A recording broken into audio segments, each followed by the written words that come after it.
I wish I was a better communicator, because if people knew what I know, how much potential there is, if we right-size that hospital and then wrap this ACO around it, I think we could be onto something. Have a sense of urgency and a sense of commitment to try to communicate that, not in legalese or not in technical jargon, but into plain English. If that information could be understood by decision makers, the tenor of the debate and the direction would change, frankly. Rural healthcare providers are the heroes of American healthcare. And Dr. Charles Boyette is one of my personal heroes. I've always loved what I do for a living to help good people help people. Right. And when Dr. Boyette calls me with an issue, I give it my all. So he called me about this and asked would an ACO keep the hospital open and web together the medical community and the delivery system to provide health care. I think there's not a single physician, for example, in Hyde County. Can we bring that health care out to these regions better? And I said, yes, sir, we can. Would it be fair to ask you if you could speak to the possible impact if the sun does set on this hospital and there is no future? Can you speak to the impact that might have on this rural community or any rural community? I don't want to talk about it. To me, it's not an option. You know, people, they said, why do you keep going to Belhaven? I said, I got to. People are going to die if we don't do this.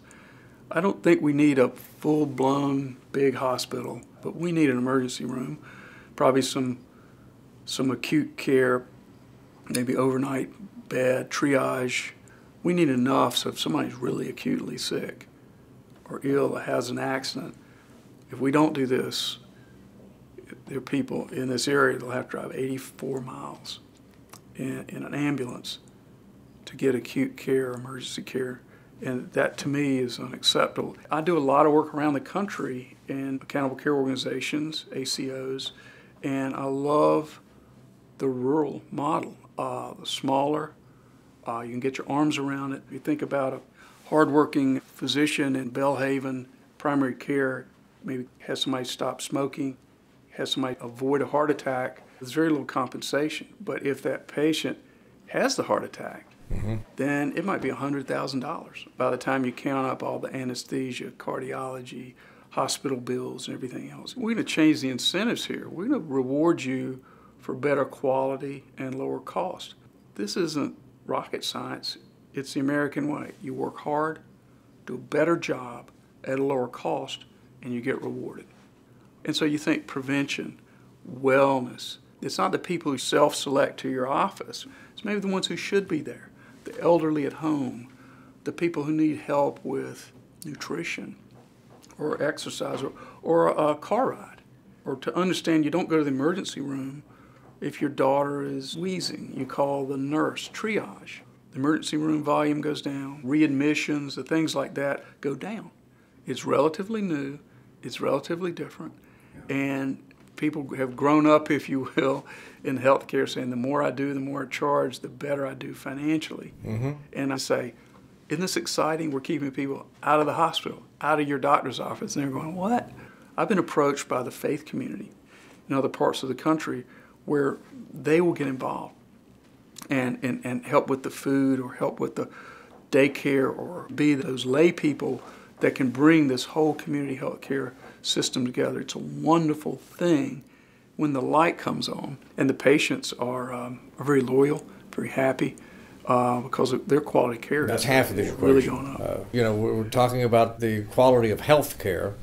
Now let's talk about the quality of what goes into the back pocket. I mean, how can an ACO potentially add more revenue to a hospital?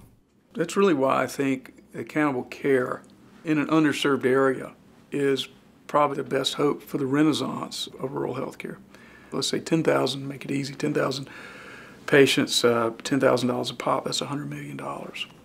And then you look at emergency room visits versus the primary care, and that might be a 10 or 20 to 1 savings differential. The savings are what the unmanaged costs would have been. So you hear about the runaway inflation increases and percentage increases. So it's, can you do better than an 8 or 9% increase? And you get half of those savings. And that could be a very considerable amount of money. That is the change. You get incentivized and paid for costs that didn't happen. Right. And so in the Belhaven area, having a local viable acute care setting is hugely important. Some percentage of that savings dollars would be able to go to the hospital partner. So the hospital and also the primary care physicians and the rest of this infrastructure would be compensated going forward, and it solves funding problems.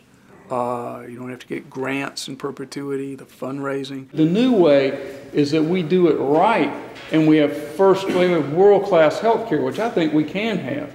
These things work best in the rural areas. You got incredible people. You got a beautiful area. People would love to live here. And the benefit of retirees with a little bit of money and a little bit of discretion, this would be a magnet. They're going to bring their talents, their abilities, and they're going to go out and they're going to spend some money, but they're going to contribute to the churches. They're going to work in the Chamber of Commerce, the library. I'd like to see this area be a place that is sought out by people wanting to move here. They choose to be here, and if they have a health problem, they're even more attracted to be in this area. My experience is the patients love it because they're getting that attention, the home for the follow-up. Right. That's just impossible under the old system. I'm not denigrating like I said, I think they're heroes in rural health care, but it's against that system that rewards the catastrophic costs, but not that frontline care. We now will get those resources and incentives realigned, and the patients love it, the quality's improved. And then what I'm excited about is that we need to stretch that healthcare dollar down there. And this is the best possible way to do it.